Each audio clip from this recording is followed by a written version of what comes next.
Ghosts of Tabor has taken the VR world by storm. From an immersion standpoint, survival, extraction, the battle royale, and of course FPS, which is always a great avenue for virtual reality. While arena shooters are starting to fade away and the only battle royale that we have is Population 1, Ghosts of Tabor comes out of nowhere and it takes us upon and gives us so many of these features that we are really excited for. In my opinion, it can be VR Game of the Year, especially since it's still in App Lab Games and it's still in development. The devs are on point and everything that they're delivering content wise is very immersive, and I find myself spending hours in that game. So let's dive into why this game is potentially VR Game of the Year and it's not even officially released.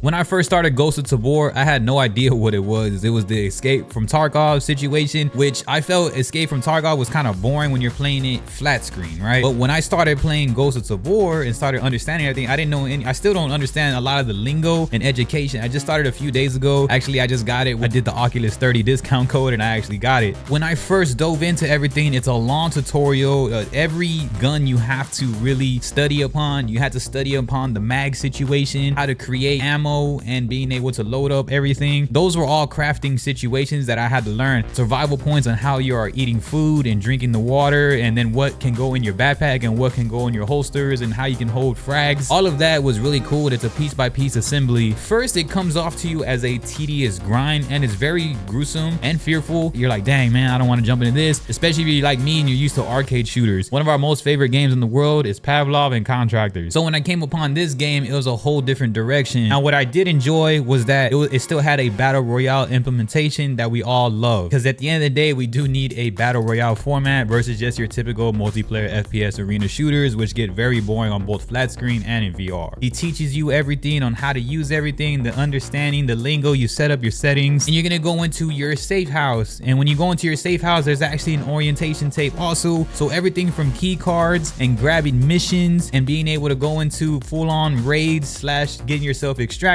on top of PvP, PvE. All of this is very familiar if you're already a Tarkov player, but if you're somebody like me, I just walked in and not knowing, I went in to do naked runs at times where I had nothing. I didn't even put on my vest. So much that I really loved about this is that the immersion. Now I just been playing on Quest 2. I know the PC VR looks a little bit better, but Quest 2 has been getting tons of updates and I still enjoyed the Quest 2 Essential. The simplification of just being able to put on a headset and get rolling. When you're actually in there, it's fun because you're able to communicate with everybody and you're able to actually get into some PvE to actually get warmed up in case you don't run into an actual player yet. The looting is solid. It's very realistic. It has everything that we asked for in virtual reality.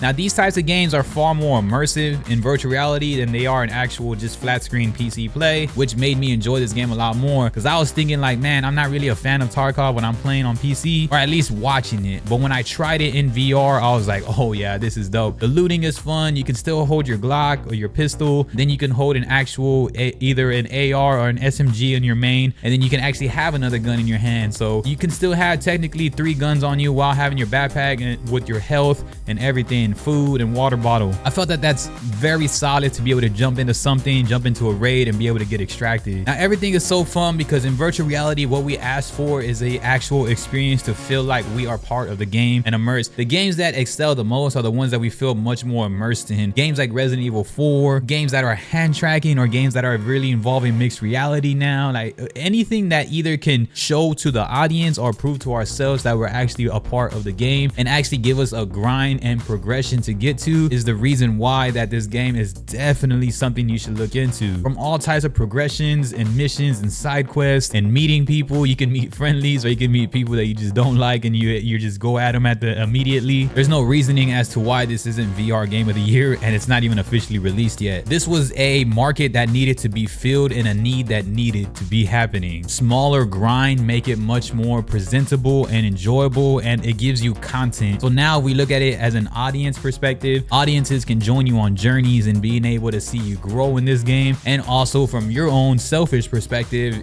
you're able to grind and get progression points and learn and be able to get faster at looting and just understanding every type of educational part of the game explain that you can't understand. All of this is all a grinded game. If you're willing to grind, this is a huge game to be able to utilize. VR gaming has now been taken to a higher level thanks to this. From resources to survival, extraction, PvE, PvP, more of a tactical, less arcade-like, more realism approach, and it gives you the ultimate essence to be able to highly grasp onto what's coming on next in virtual reality, which is Quest 3, and also games like Unrecorded that can really bump up graphics, especially for PC VR, and to be able to give us more realistic approaches that make it far more immersive. So this right here just changed the dynamic of virtual reality. This puts pressure on a lot of developers now to rather think this route. Ghosts of Tabor took a huge leap and a high risk to give us this type of gameplay. Big map, a lot of resources, a lot of things to do, and similar to what a PC game like Tarkov offers, and has tried it actually on a Quest 2 standalone, and it completely delivers. Probably the best game you can ever grasp hold of if you're into any of the above that I have listed before, especially if you're just a battle royale player in general. You still will love this game. In fact, it makes it even better, I think. If you like arena FPS games, it might take a little bit longer, but this is something you can still dive into. Ghosts of Tabor is a highly game that you should really have in your library, on rotation, playing it every day. Devs are constantly updating it, asking it. It's very close with their community. Also, just everything that they're giving us content wise is huge for being able on a creative side and just on a consumer side. Just everything that they offer in general with this game is really the step forward that we needed in virtual reality, especially with standalone platforms like Quest. So should you get it, and is it worth it? 100%, man. Ghosts of Tabor really does take it to the next level, man. I appreciate y'all so much, man. Peace.